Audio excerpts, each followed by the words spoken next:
Hey everyone, आ गई है preposition वाली क्लास जो आप सभी स्टूडेंट के लिए होने वाली है खास।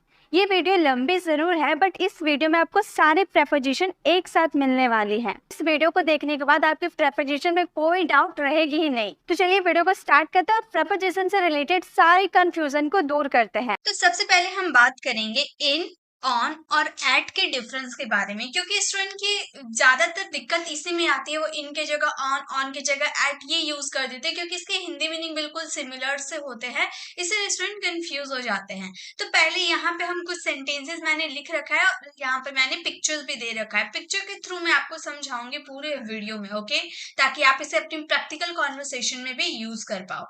जैसे I am sitting dash the chair, I can see a box dash the table, meet me dash my desk।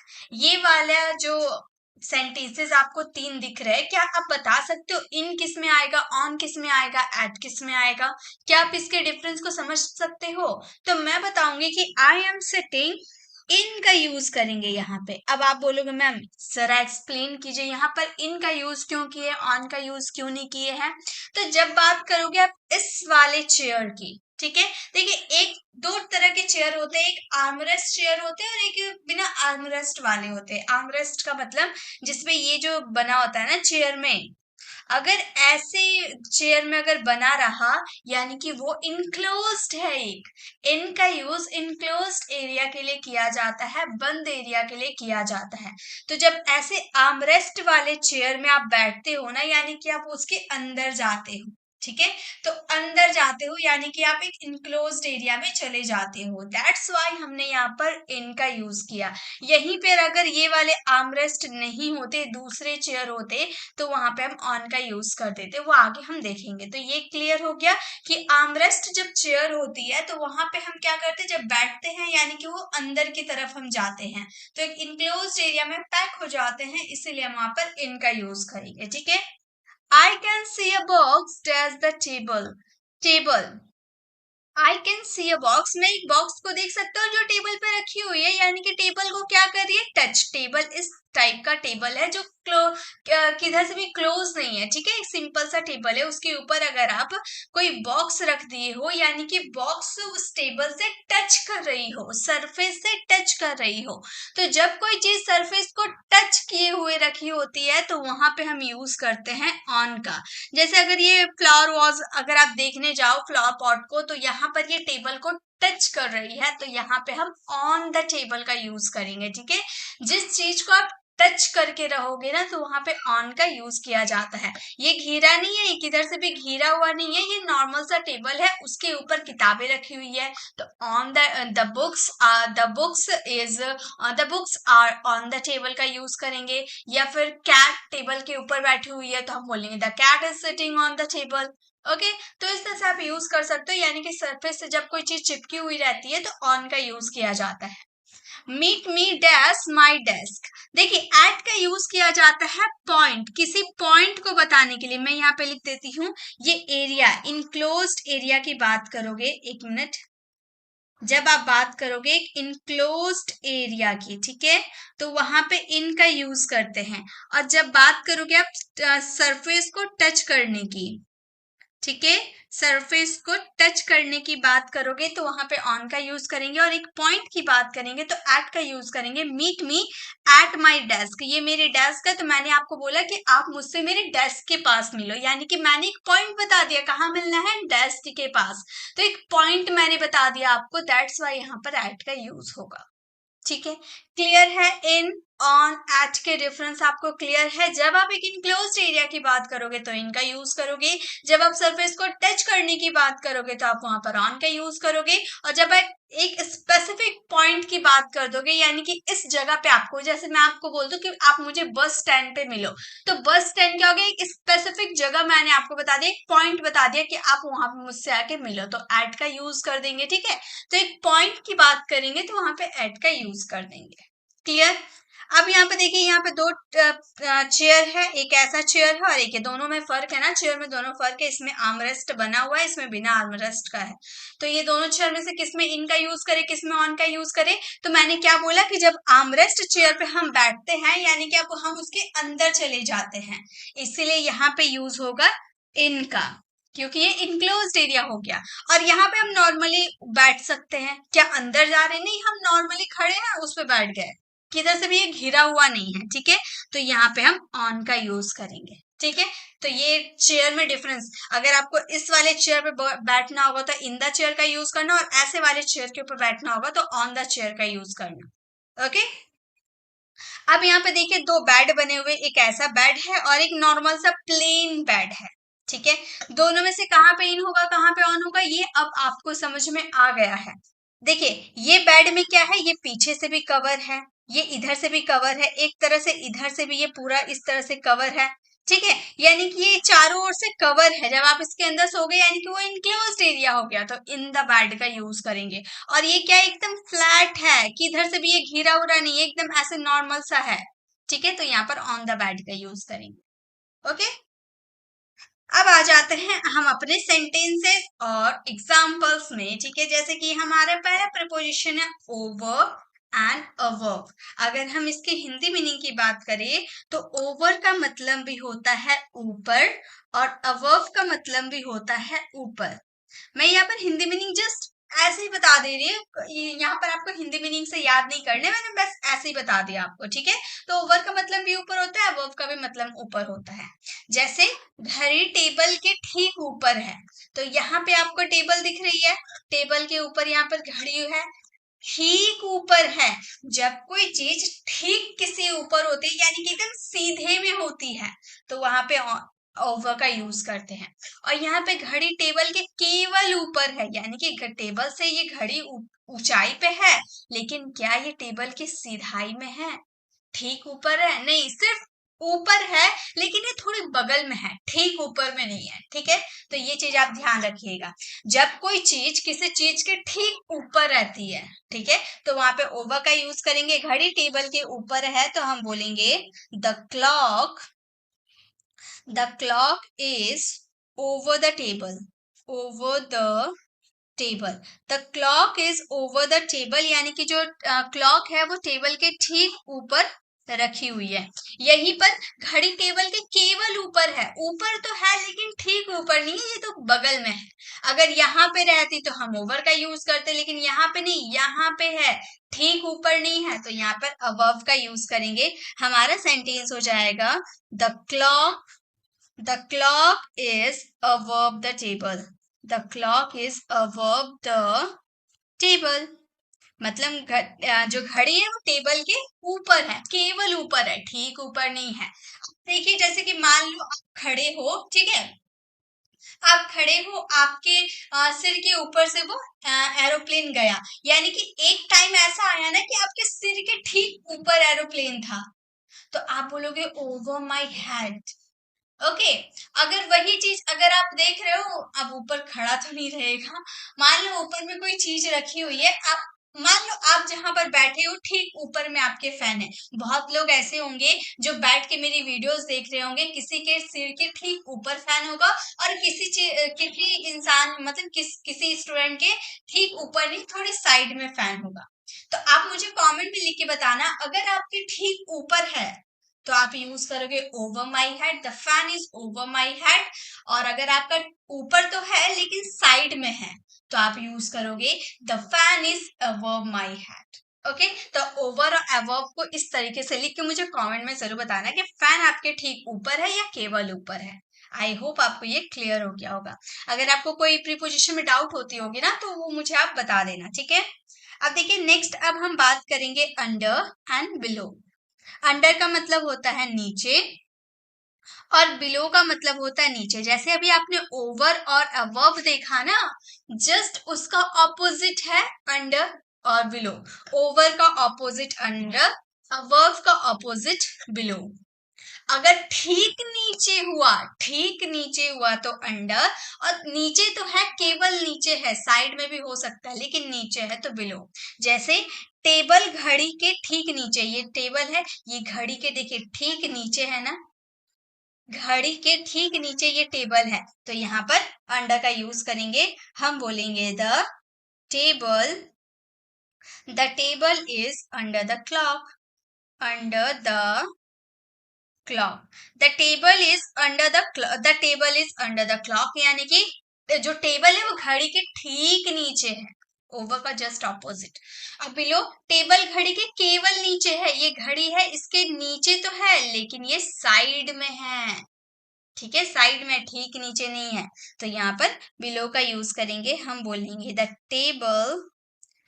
Table is below the clock, below the clock, the table is below the clock, यानी कि table घड़ी के केवल नीचे है, ठीक नीचे नहीं है, ठीक है, तो ओवर बिलो भी आई थिंक आपको क्लियर हो गए होंगे। चलिए अब आगे नेक्स्ट देखते हैं। अब हम बात करेंगे ऑन प्रीपोजिशन की, ठीक है। ऑन का मतलब मैंने आपको बता दिया, जब आप किसी सरफेस को टच करोगे तो वहां पे ऑन का यूज होगा। जैसे फूलदान टेबल पे रखा हुआ है, ये जो फूलदान है ये टेबल के ऊपर रखा हुआ है, यानी कि ये टेबल को टच कर रहा है। क्या अगर आप टेबल के ऊपर फूलदान रखोगे तो क्या वह आसमान में उड़ेगा? क्या टेबल को टच नहीं करेगा? पॉसिबल ही नहीं है, टेबल को टच करेगा ही। तो उस सिचुएशन में आपको ऑन का यूज करना है, आप बोलना the was is on the table, on the table, फूलदान टेबल पे रखा हुआ है, यानी कि उसके सरफेस को टच कर रहा है। अब रोहन कुर्सी के ऊपर बैठा हुआ है। अब देखिए ये कुर्सी है, इसमें आर्म रेस्ट आपको दिख रहा है, क्या रोहन अपने हाथ को टिकाए आराम से बैठा है? नहीं, नॉर्मली बस बैठा हुआ है, आर्म रेस्ट नहीं है, यानी कि ऑन का यूज करेंगे, हम बोलेंगे Rohan is sitting, Rohan is sitting on the table, on the table. Rohan कुर्सी के ऊपर बैठा हुआ है, तो हम बोलेंगे Rohan is sitting on the table. Okay, तो जब आप कोई सरफेस को टच करोगे, सिर्फ टच करने की बात मैंने किया, ठीक है, तो वहां पे ऑन का यूज करना। ओके, आगे देखिए। अब हम बात करेंगे up and down. Up and down दोनों एक दूसरे का ऑपोजिट है। अप का मतलब होता है ऊपर और डाउन का मतलब होता है नीचे। अप मीन्स ऊपर, डाउन मीन्स नीचे।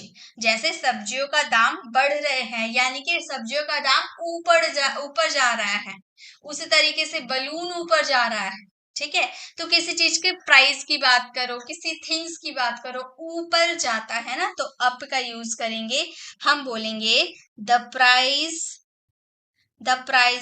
Of vegetables, the price of vegetables are going up. सब्जियों का दाम ऊपर जा रहा है, तो आप बोलोगे the price of vegetables are going up, ऊपर जा रहा अप। उसी तरीके से सब्जियों के दाम कम हो रहे हैं, यानी कि वो नीचे आ रहे हैं, सब्जियों का दाम नीचे आ रहे हैं, तो हम बोलेंगे the price of vegetables, the prices of vegetables are coming down, यानी कि सब्जियों का दाम कम हो रहे हैं, यानी कि नीचे आ रहे हैं, the price of vegetables are coming down. Okay, तो अप का मतलब ऊपर, डाउन का मतलब नीचे। नेक्स्ट है अंडर, बीनीथ, अंडरनीथ, ठीक है, दोनों में फर्क क्या है? अंडर का मतलब भी नीचे होता है, ओके, बीनीथ बोल लो या अंडरनीथ बोल लो, दोनों में से आप किसी का भी यूज कर सकते हो, ठीक है, इसका भी मतलब होता है नीचे, ठीक है। अंडर का मतलब भी नीचे, बीनीथ अंडरनीथ का मतलब भी नीचे, लेकिन डिफरेंस बहुत बड़ा है, बहुत ही आसानी से समझ में आएगा। देखिए जैसे कि बिल्ली टेबल के नीचे है, अब ये टेबल आपको दिख रही है, इसके नीचे बिल्ली है, अब बिल्ली टेबल के नीचे है तो आप बिल्ली को देख सकते हो ना, बिल्कुल देख रहे हैं, टेबल के नीचे बैठी हुई है, दिखाई दे रही है, हम आगे से देख सकते हैं, साइड से देख सकते हैं, पीछे से देख सकते हैं, हर साइड से हम देख सकते हैं कि बिल्ली टेबल के नीचे बैठी हुई है। हालांकि वो टेबल के नीचे ही है लेकिन दिखाई दे रही है, तो हम वहां पे अंडर का यूज करेंगे, हम बोलेंगे the cat is under the table. The cat is under the table. बिल्ली टेबल के नीचे है. The cat is under the table. अब देखिए नेक्स्ट है मेरे पैसे कंबल के नीचे है. ये जो कंबल रखा हुआ है ना, इसके नीचे मेरे पैसे है. क्या पैसे आपको दिखाई दे रहे हैं? जब तक मैं कंबल को उठाऊं ना, क्या आपको कंबल के अंदर, कंबल के नीचे पैसे हैं दिखाई दे रहे हैं? नहीं.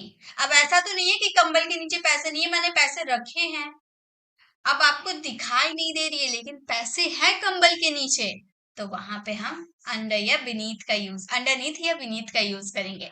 तो समझना ये है कि जब कोई चीज किसी चीज के नीचे रहती है और आपको दिखाई देती है, वो नीचे तो है लेकिन दिखाई दे रही है, तो अंडर का यूज करना. लेकिन जब कोई चीज आपने अंदर तो रखी है, किसी चीज के अंदर तो रखी है लेकिन दिखाई नहीं दे रही है, नीचे सॉरी मतलब नीचे तो रखी हुई है लेकिन दिखाई नहीं दे रही है. अब मान लो मेरा जो फोटो है मैंने तकिए के नीचे रखा था. फोटो तो इतना पतला है, उसके ऊपर अगर मैं तकिया रख दूंगी तो क्या दिखाई देगा? तकिया के साइड से मैं देखूंगी तो क्या फोटो दिखाई देगा? जब तक मैं तकिया को उठाऊंगी नहीं, क्या मैं फोटो देख पाऊंगी? नहीं. तो कोई चीज किसी चीज के नीचे है लेकिन दिखाई नहीं दे रही है, तो वहां पे हम बीनीथ या अंडरनीथ का यूज करेंगे. ठीक है. तो मेरे पैसे कंबल के नीचे है, मैं क्या बोलूंगी? मैं बोलूंगी माई मनी वॉज अंडरनीथ. आप बीनीथ का भी यूज कर सकते हो लेकिन ज्यादातर अंडरनीथ का यूज किया जाता है. The blanket. हमारा सेंटेंस हो गया my money was underneath the blanket, मतलब मेरे पैसे वो कंबल के नीचे. ओके. तो अंडर और अंडर, बीनीथ अंडरनीथ के अंतर आपको समझ में आ गया? कमेंट में जरूर बताइएगा अगर समझ में आ गया तो. नेक्स्ट अब हम बात करेंगे under and below. Under and below में क्या डिफरेंस है? अंडर का मतलब आपने अंदर, अंडर का मतलब नीचे आपने देख लिया. अंडर का मतलब कम भी होता है. ठीक है, इसका हिंदी मीनिंग कम भी होता है. और बिलो का मतलब भी कम होता है. बिलो का मतलब आपने देखा था ना, नीचे था. बिलो का मतलब भी नीचे, अंडर का मतलब भी नीचे होता है. लेकिन इसका सेकेंड मीनिंग अंडर का मतलब कम होता है, बिलो का मतलब भी कम होता है. देखिए इसमें हम बात करेंगे वेट की में. ठीक है, वेट में कोई चीज कम है. और इसमें हम बात करेंगे हाइट में, कोई हाइट में कम है. ठीक है, जैसे मेरे बैग का वजन 1 किलो से कम है, यानी कि वेट की बात करें कि उसका वेट जो है वो 1 kg से कम है. तो यहाँ पर वेट का कम करने की बात हो रही है, तो हम बोलेंगे the weight of my bag. The weight of my bag is under 1 kg. Under 1 kg. जब आप वेट के कम होने की बात करोगे तो अंडर का यूज करना. वहीं पर अगर हम बोले वो 5 फीट से कम है, 5 फीट से कम है, यानी कि उसके हाइट की बात हो रही है, तो हम हाइट की बात करेंगे तो बिलो का यूज करेंगे. हम बोलेंगे she is below 5 feet. 5 feet. She is below 5 feet मतलब वो 5 फीट से कम है. तो वेट में कम होने की बात करोगे तो अंडर, हाइट में कम होने की बात करना तो बिलो. ठीक है, आगे देखिए.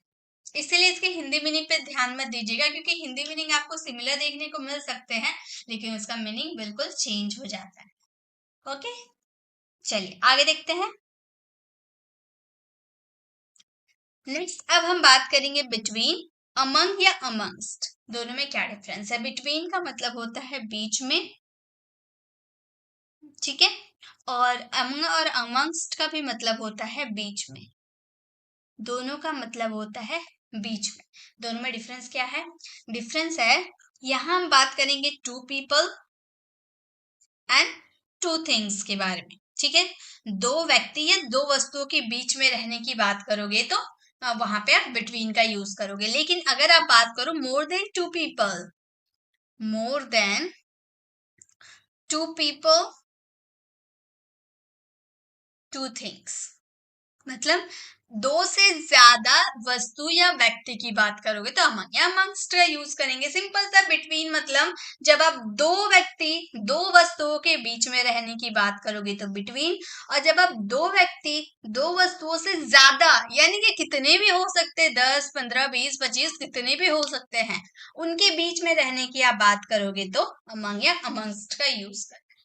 ठीक है, दोनों में से एक का यूज करना है. जैसे टीना रोहन और रिया के बीच में बैठी हुई है। यानी कि जो टीना है वो रोहन और रिया के बीच में बैठी हुई है, यानी कि दो व्यक्तियों के बीच में है, दो व्यक्ति।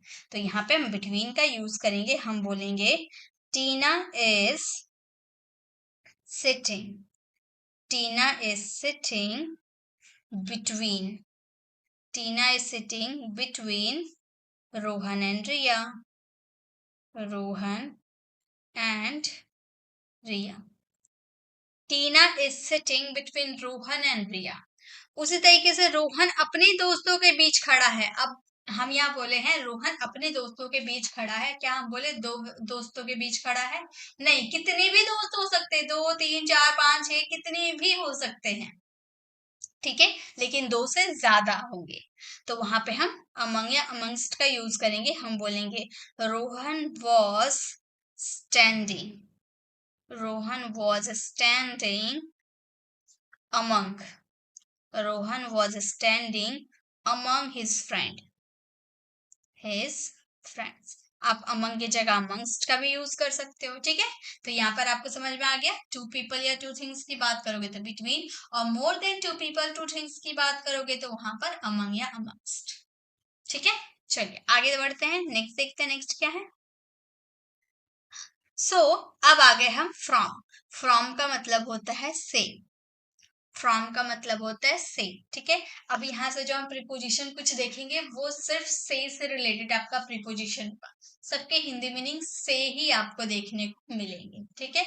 तो फ्रॉम का मतलब से हो गया, जैसे मैं मुंबई से हूँ, यानी कि आप किसी जगह से बिलोंग करते हैं, ठीक है। मैं मुंबई से हूँ, किसी जगह से बिलोंग करते हैं, तो वहां पे आप फ्रॉम का यूज करोगे। आप बोलोगे I am from Mumbai, I am from Mumbai, मैं मुंबई से हूँ, आई एम फ्रॉम मुंबई, ठीक है, किसी जगह से आप बिलोंग करते हो। मैं क्लास से जा रहा हूँ, यानी कि आप सेपरेट हो रहे हो। जब आप किसी चीज से सेपरेट होते हो तो वहां फ्रॉम या ऑफ का यूज किया जाता है, ठीक है। तो मैं क्लास से जा रहा हूँ, आप ये बोल सकते हो I am going, I am going from the class, I am going from the class, मैं क्लास से जा रहा हूँ, आई am going from the class, ठीक है। यानी कि कोई चीज से सेपरेट हो रहे हो, अलग हो रहे हो, तो वहां पे आप फ्रॉम का यूज कर सकते हो, ठीक है। आगे देखिए, नेक्स्ट बाय। बाय का मतलब भी होता है से, हिंदी मीनिंग इसका से ही होता है, ठीक है। जैसे मैं कोलकाता ट्रेन से गया, जब आप बात करोगे किसी व्हीकल्स की, ठीक है, जब आप बात करोगे किसी व्हीकल्स की, या फिर अगर आप बात करो पैसिव वॉइस की, ठीक है, या हाँ, तो आप इन सब में आप बाय का यूज कर सकते हो, ठीक है, बाय का यूज कर देना। जैसे कि मैं कोलकाता ट्रेन से गया, मैं कोलकाता ट्रेन से गया, यानी कि आप किसी बात करो, किसी व्हीकल वाहन की बात कर रहे हो, ट्रेन की बात कर रहे हो, तो यहाँ पे आप यूज करोगे I went to Kolkata, I went to Kolkata by train, by train, by bus, by aeroplane, हो गए। किसी व्हीकल की बात करोगे तो वहां पे आप यूज करोगे by का, ठीक है। कल तक मेरा रिजल्ट निकल जाएगा, जब आप फ्यूचर टेंस की बात करोगे ना, फ्यूचर टेंस यानी कि तक, तक वाले सेंटेंस, कल तक, परसों तक, ठीक है, तक वाले सेंटेंस में भी बाय का यूज किया जाता है। तो कल तक मेरा रिजल्ट निकल जाएगा, यानी कि बाय टुमारो, बाय टुमारो, कल तक यानी कि बाय टुमारो मेरा रिजल्ट निकल जाएगा। My result has been declared, by tomorrow my result has been declared, यानी कि कल तक मेरा रिजल्ट निकल जाए, ओके। तो बाय का मतलब होता है से, किसी व्हीकल्स की बात करोगे, पैसिव वॉइस की बात करोगे, तक वाला जो सेंटेंस आता है उनमें आप बाय का यूज कर सकते हो। चलिए आगे देखिए, अब हम बात करेंगे सिंस, और सिंस का हिंदी मीनिंग पे आप जाओगे तो इसका हिंदी मीनिंग से ही होता है। सिंस का मतलब भी से होता है, जब आप बात करोगे एक पॉइंट ऑफ टाइम की, ठीक है। जब आप बात करोगे पॉइंट ऑफ टाइम, जब आप किसी को एक फिक्स्ड टाइम बता देते हो कि हाँ इतने बजे वो ये काम कर रहा था, एक फिक्स्ड टाइम, यहाँ पे मैं लिख दे रही हूँ, एक आप फिक्स्ड टाइम बता दोगे तो वहां पे आप सिंस का यूज करोगे। जैसे मैं सुबह से यहाँ हूँ, कब से हूँ? सुबह से। मैंने एक फिक्स्ड आपको बता दिया ना। अगर मैं यही बोलती कि मैं 2 घंटे से हूँ तो आपको पता नहीं चल पाता कि 2 घंटे पहले सुबह हो रहे थे, शाम हो रहे थे, कितने बज रहे थे। आपको एक फिक्स्ड टाइम पता नहीं चलता, इसीलिए मैंने बता दिया मैं सुबह से यहाँ हूँ। तब आपको टाइम सोचने की जरूरत नहीं है कि सुबह कितने बज रहे थे, आपको बस इतना पता चल गया ना कि सुबह से हूँ, एक फिक्स्ड टाइम पता चल गया। तो हम यहाँ पे सिंस का यूज करेंगे, हम बोलेंगे I have been, I have been here. कब से? सुबह से, यानी कि since morning. I have been here since morning, यानी कि मैं सुबह से यहाँ हूँ। नेक्स्ट है, वह 2018 से किताब लिख रहा है। कब से? 2018 से। आपको एक फिक्स्ड ईयर पता चल गया ना कि कब से? 2018 से। यहीं पर अगर आप अभी कौन सा ईयर चल रहा आपके माइंड में नहीं रहता, भूल जाते आप। और मैं आपसे बोल रही थी मैं 2 सालों से लिख रही हूँ, तो आप तुरंत नहीं सोच पाते कि 2 साल पहले कौन सा ईयर चल रहा था, क्योंकि अभी का आप भूल गए हो। तो 2 साल पहले कौन सा ईयर चल रहा था आपको कैलकुलेट करना पड़ जाता, इसीलिए वहां पे सिंस का यूज नहीं किया जाता। जब आपको fixed time, fixed year, point of time पता चल जाए, वहां पे आप यूज करोगे सिंस का।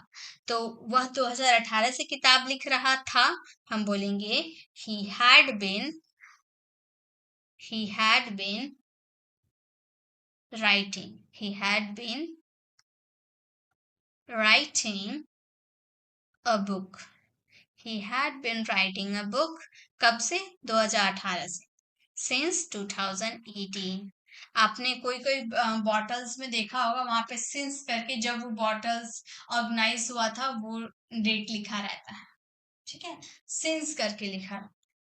ओके, तो सिंस आपको पता चल गया। पॉइंट ऑफ टाइम, एक फिक्स्ड टाइम के बारे में पता करनी हो तो आप सिंस का यूज करें। अब है फोर। फोर का हिंदी मीनिंग होता है से।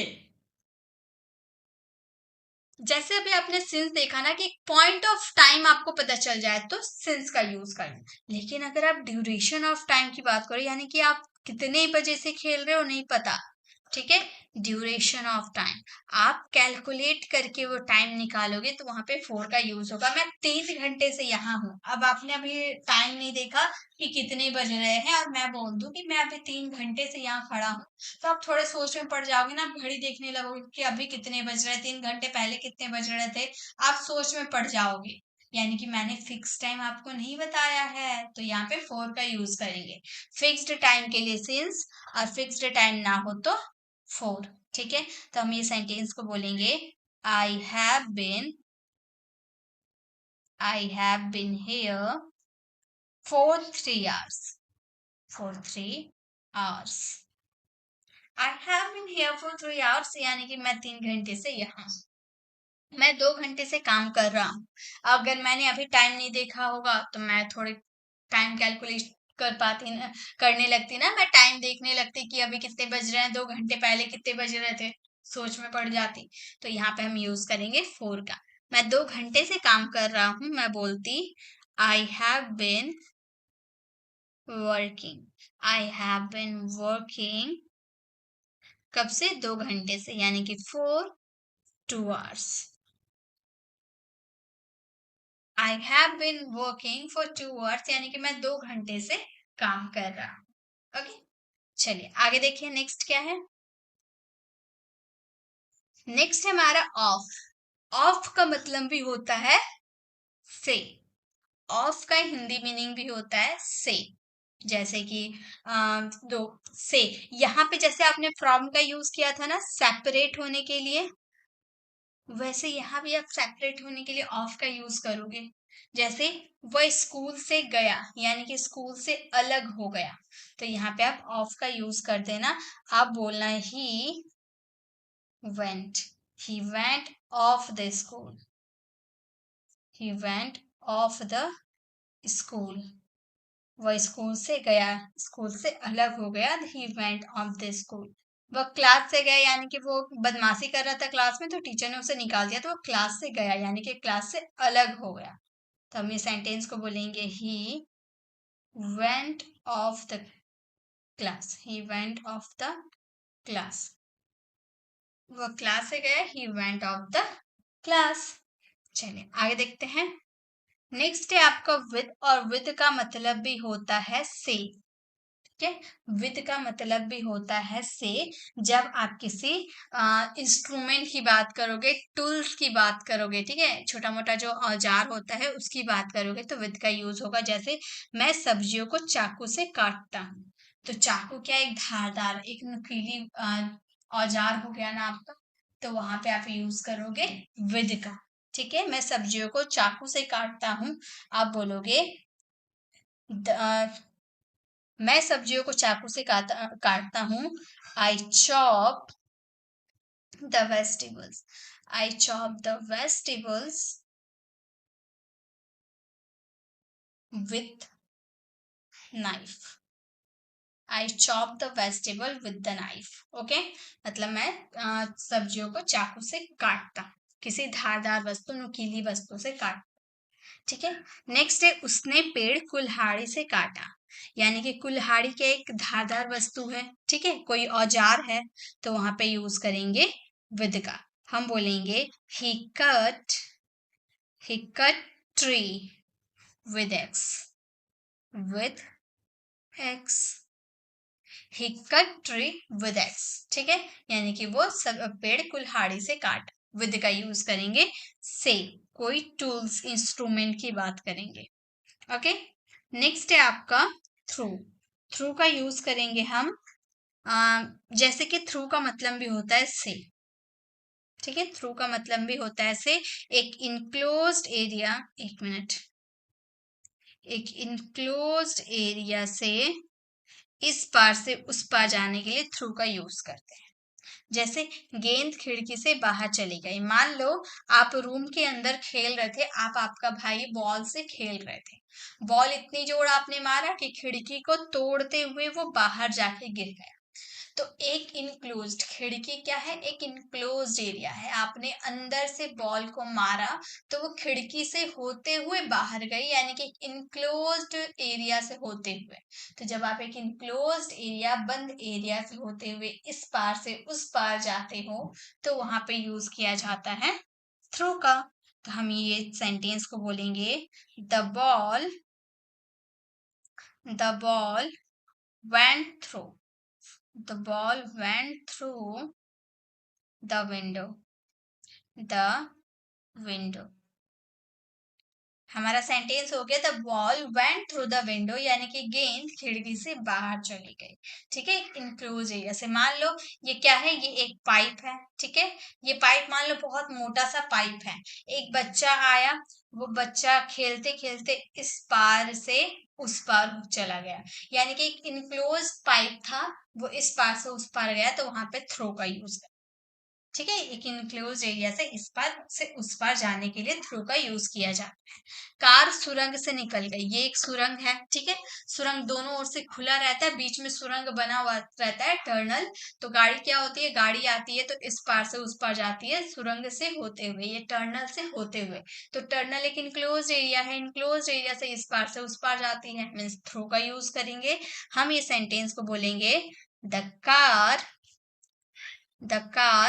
went through, the car went through the tunnel, the car went through the tunnel, यानी कि कार सुरंग से निकल गई, the car went through the tunnel.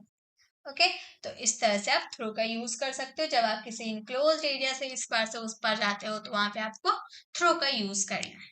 ठीक है, ये चीज आपको समझ में आ गया। आगे देखिए, अब बात करेंगे हम अगो एंड बिफोर का। ठीक है, इनमें क्या डिफरेंस है। अगो का मतलब भी होता है पहले,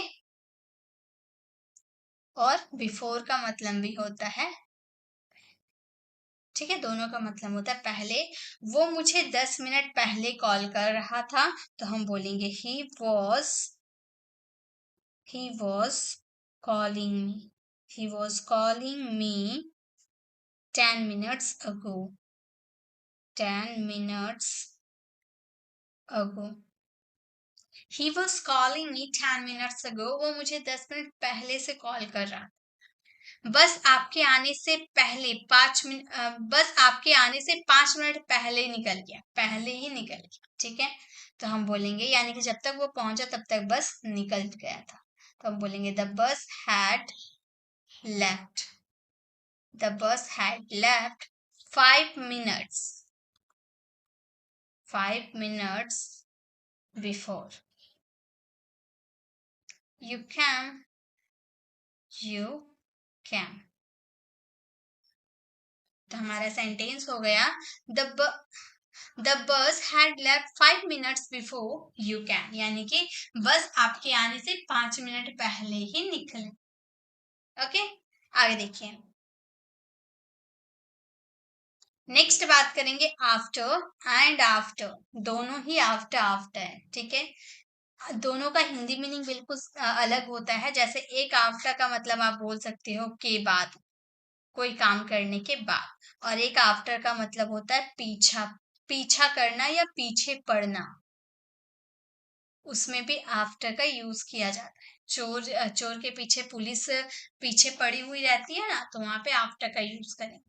ठीक है, जैसे वो 5 दिन बाद दिल्ली जाएगा, के बाद, है ना, तो वहां पे हम आफ्टर का यूज करेंगे। वो 5 दिन के बाद दिल्ली जाएगा, हम बोलेंगे he will go to Delhi, go to Delhi. He will go to Delhi after 5 days. Delhi after 5 days. He will go to Delhi after 5 days. वो 5 दिन बाद दिल्ली जाए। नेक्स्ट है पुलिस चोर के पीछे पड़ी हुई थी। पुलिस चोर के पीछे पड़ी हुई थी, हम बोलेंगे police had been the police had been after the thief, after the thief। Police चोर के पीछे पड़ी हुई थी, हम बोलेंगे the police had been after the thief. Okay, यानी कि आफ्टर का मतलब के बाद या फिर पीछे पड़ना, दोनों इसके हिंदी मीनिंग होते हैं। ओके, नेक्स्ट देखिए। नेक्स्ट है आपका एक्सेप्ट एंड बिसाइड्स। दोनों का मतलब क्या होता है? एक्सेप्ट का मतलब होता है के अलावा, के अलावा।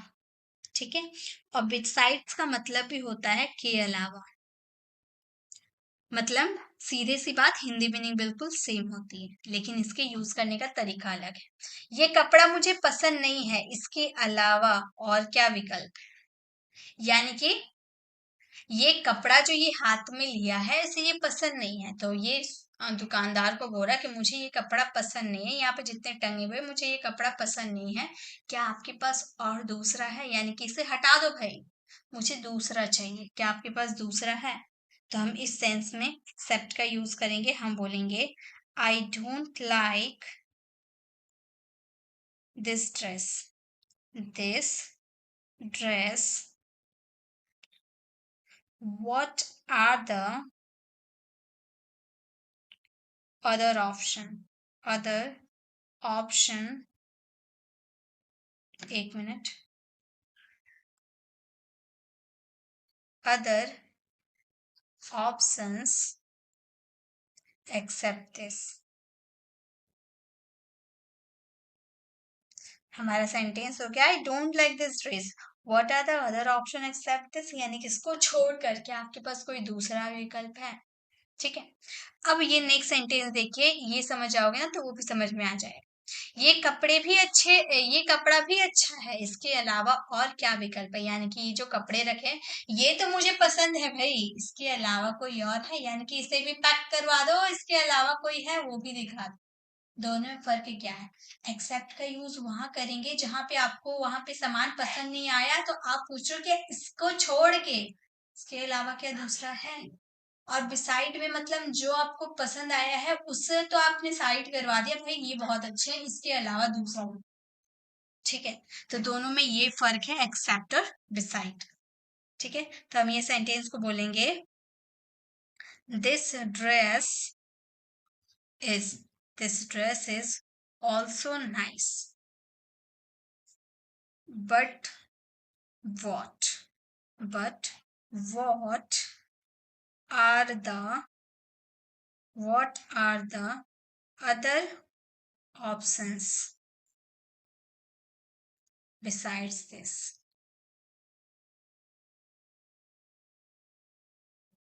हमारा सेंटेंस हो गया this dress is also nice but what are the other option beside this. Okay, तो इस तरह से मतलब एक्सेप्ट और बिसाइड दोनों में डिफरेंस आई होप आपको समझ में आ गए होंगे. ठीक है, चलिए अब आगे देखते हैं.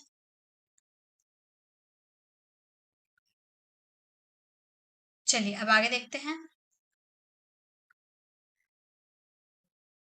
नेक्स्ट है इनटू एंड इन. दोनों में क्या डिफरेंस है? इनटू का मतलब भी होता है में और इन का मतलब भी होता है में, लेकिन इनटू में आपका मोशन होता है और इनमें आपका मोशन नहीं होता है. जैसे चाय को कप में डालो, यहाँ पर इसमें चाय रखी हुई है, आप इसमें से इसमें डाल रहे हो, यानी कि पहले से चाय नहीं थी आपके कप में, आपने इसमें से इसमें डाला. यानी कि कोई चीज आप जैसे कि मान लो यहाँ पर आपका एक तालाब है, ठीक है, तालाब में पानी है, ठीक है, आप यहाँ पे हैं, आप इसके अंदर जाना चाहते हो नहाने के लिए, तो आपने यहाँ से जंप किया और यहाँ पे आपने आ गए नहाने के लिए. ठीक है, तो आप यहाँ पे jump in the water, in the river नहीं करोगे, जम्प्ड इनटू द रिवर करोगे. क्यों? क्योंकि आप पहले एक बाहर एरिया में थे, एक खुले एरिया में थे, और आप जंप करके एक इनक्लोज्ड एरिया में जा रहे हो.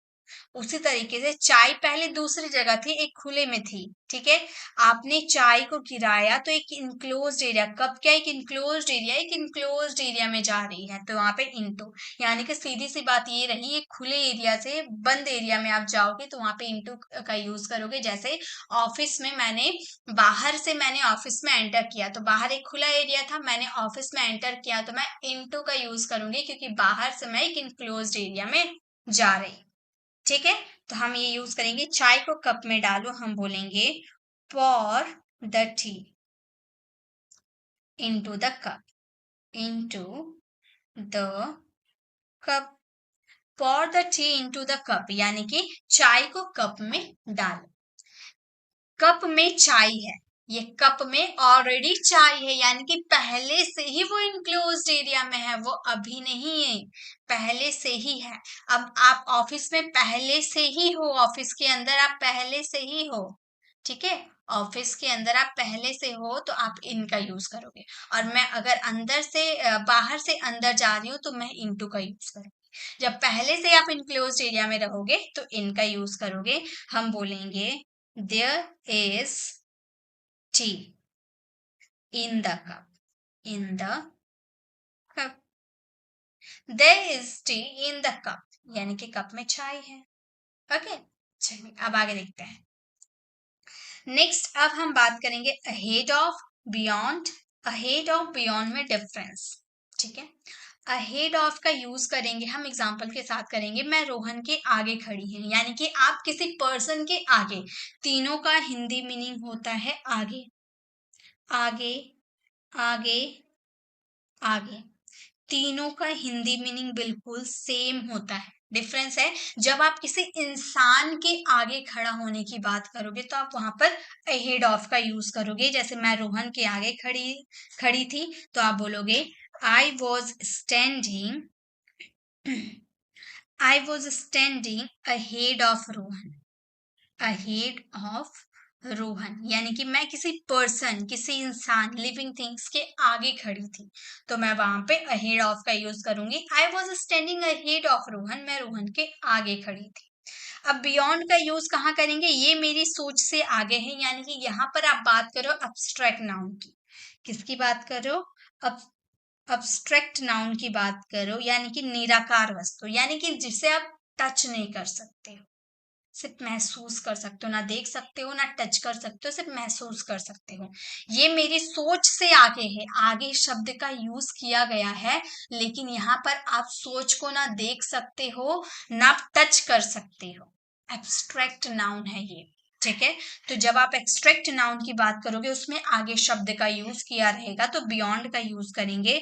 हम बोलेंगे this is beyond my think, beyond my एक मिनट, बियॉन्ड माई थिंग, ये मेरी सोच से आगे है, तो आप बोलोगे this is beyond my thing. ठीक है।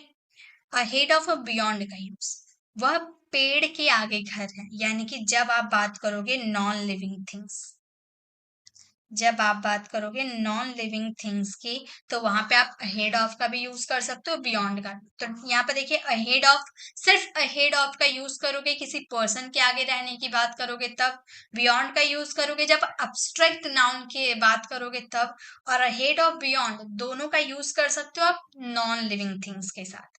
ठीक है। वह पेड़ के आगे घर है, तो हम बोलेंगे there is a house, there is a house.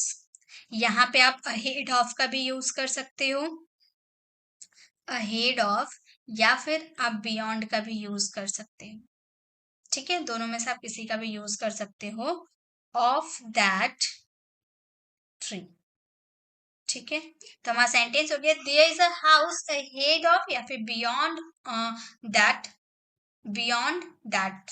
ठीक है, यहाँ पर ऑफ नहीं होगा।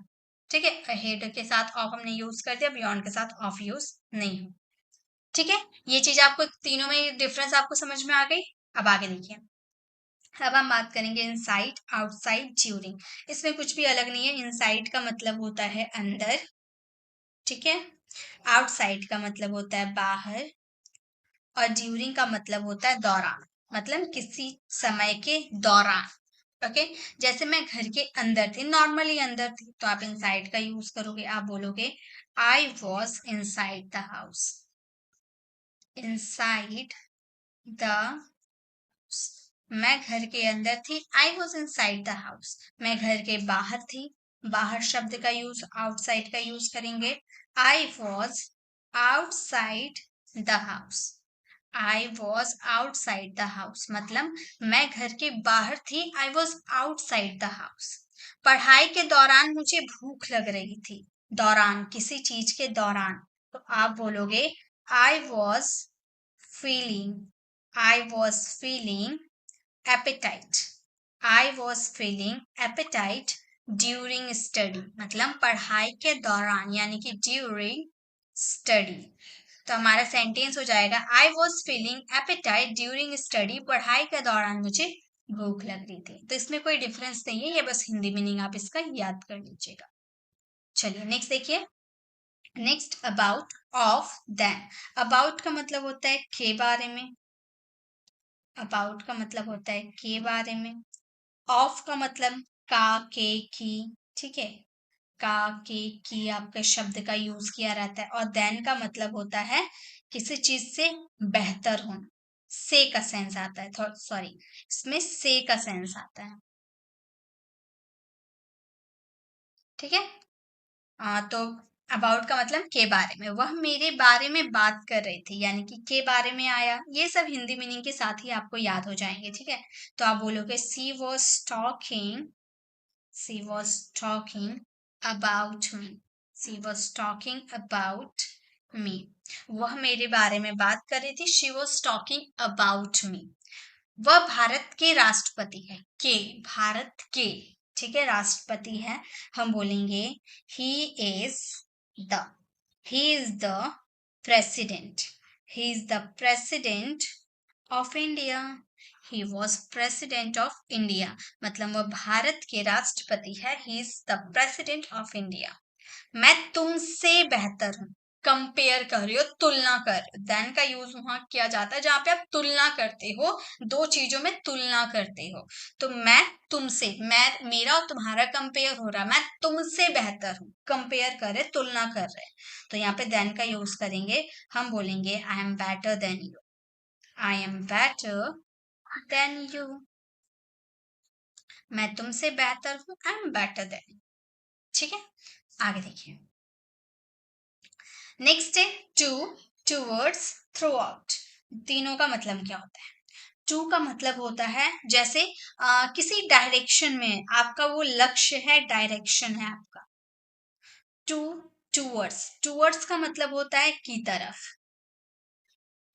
ठीक है, और थ्रू आउट का मतलब होता है सारा दिन, सारा दिन, सारा समय, पूरा समय, ठीक है। जैसे मैं तुम्हारे घर जा रहा हूँ, यानी कि मेरी जो मंजिल है, मेरी डेस्टिनेशन है, मेरा जो डायरेक्शन जाएगा वो आपके घर की तरफ जाएगा। मेरा डेस्टिनेशन क्या है? आपका घर। मैंने अपने घर में बोला है कि मैं उसके घर जा रहा हूँ, यानी कि मैं उसके घर ही जाऊंगा, मेरी दूसरी कोई मंजिल नहीं है, ठीक है। तो मैं तुम्हारे घर जा रहा हूँ, आपका डेस्टिनेशन है, आप वहीं जाओगे, तो आप यूज करोगे आई am going, I am going to your home. Your home.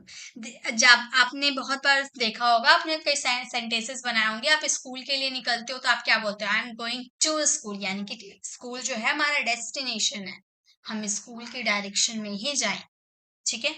अब है मैं तुम्हारे घर की तरफ जा रहा हूँ, ठीक है। मैं घर, तुम्हारे घर नहीं जा रही मैं, ये आपका घर है, ठीक है। आपने मुझे कॉल किया, आप बोल रहे कहाँ हो भाई, तो मैं बोल रही हूँ कि मैं तुम्हारे घर तरफ जा रहा हूँ, घर तरफ जा रहा हूँ, घर नहीं जा रहा, ठीक है। तो यहाँ पे हम टूवर्ड्स का यूज करेंगे, हम बोलेंगे आई am going, I am going towards your home, your home. I am going towards your home, मैं तुम्हारे घर की तरफ जा रहा हूं, ठीक है। थ्रू आउट का मतलब होता है सारा समय, सारा दिन। जैसे हमने सारा दिन पढ़ाई किया या सारा समय पढ़ाई किया, तो आप बोल सकते हो we studies, we studies throughout, throughout the day, the day. We studied throughout the day, यानी कि हमने सारा दिन पढ़ाई, थ्रू आउट यानी कि सारा दिन, ओके। आगे देखिए, नेक्स्ट है अराउंड, विदाउट, विद इन। तीनों में क्या डिफरेंस है? अराउंड का मतलब होता है चारों ओर, चारों ओर, ठीक है। और विदाउट का मतलब होता है के बिना, विदाउट मीन्स के बिना। और विद इन का मतलब होता है किसी समय के अंदर, ठीक है। एक समय है, उस समय के अंदर आपने कोई काम कंप्लीट कर लिया, ठीक है। तीनों में ये डिफरेंस है। तो अराउंड का मतलब होता है चारों ओर, जैसे सूर्य पृथ्वी के चारों ओर घूम रही है, ठीक है। सूर्य पृथ्वी के चारों ओर घूम रही है, तो हम ये सेंटेंस, चारों ओर यानी कि अराउंड, हम ये सेंटेंस को बोलेंगे the earth, the earth is revolving, the earth is revolving around the sun, around the sun। हमारा सेंटेंस हो गया the earth is revolving around the sun, मतलब सूर्य पृथ्वी के चारों ओर घूम रही है। नेक्स्ट है हम तुम्हारे बिना कुछ नहीं है, यानी कि के बिना, के बिना यानी कि विदाउट। हम तुम्हारे बिना कुछ भी नहीं है, हम बोलेंगे we are nothing, we are nothing without you, without you, we are nothing without you, हम तुम्हारे बिना कुछ नहीं है, we are nothing without you। खेल 5 मिनट के अंदर खत्म हो जाएगा, मतलब कोई खेल है, आप बोलो 5 मिनट के अंदर, यानी कि किसी समय के अंदर खत्म हो जाएगा, तो हम बोलेंगे game over, game over within, game over within 5 minutes, game over within 5 minutes, मतलब गेम 5 मिनट के अंदर खत्म हो जाएगा, game over within 5 minutes, okay. आगे देखिए, नेक्स्ट है next to, besides and by. तीनों का मतलब होता है बगल में, तीनों का मतलब होता है बगल में।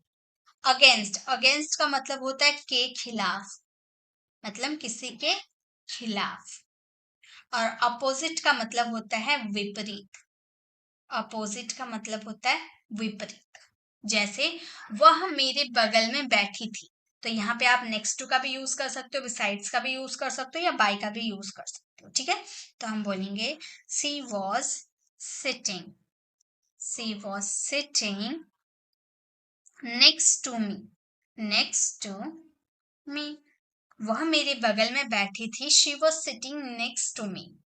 मैं आपके खिलाफ हूं, के खिलाफ यानी कि अगेंस्ट यू, मैं आपके खिलाफ हूं, तो हम बोलेंगे I am against, I am against you, मैं आपके खिलाफ हूँ, आई एम अगेंस्ट यू। मेरा ऑफिस उसके घर के विपरीत में है, यानी कि ऑपोजिट। मेरा ऑफिस यहाँ है, उसका घर यहाँ है, तो मैं क्या बोल रही हूँ कि उसका मेरा ऑफिस उसके घर के विपरीत यानी कि ठीक ऑपोजिट साइड यहाँ पर है और यहाँ पर उसका घर है, ठीक विपरीत है। ओके, तो हम बोलेंगे my office is opposite. My office is opposite to his house. His house. My office is opposite to his house, यानी कि मेरा ऑफिस उसके घर के ऑपोजिट में है। ओके, आगे देखिए। आगे हमारा लास्ट बच जाता है cross, ahead of, behind. Cross का मतलब होता है इस पार से उस पार जाना। अब देखिए, मैंने थ्रो का मतलब ये होता है इस पार से उस पार जाना, लेकिन थ्रो देखिए, ये एक होता है थ्रो और अक्रॉस, दोनों में डिफरेंस क्या है?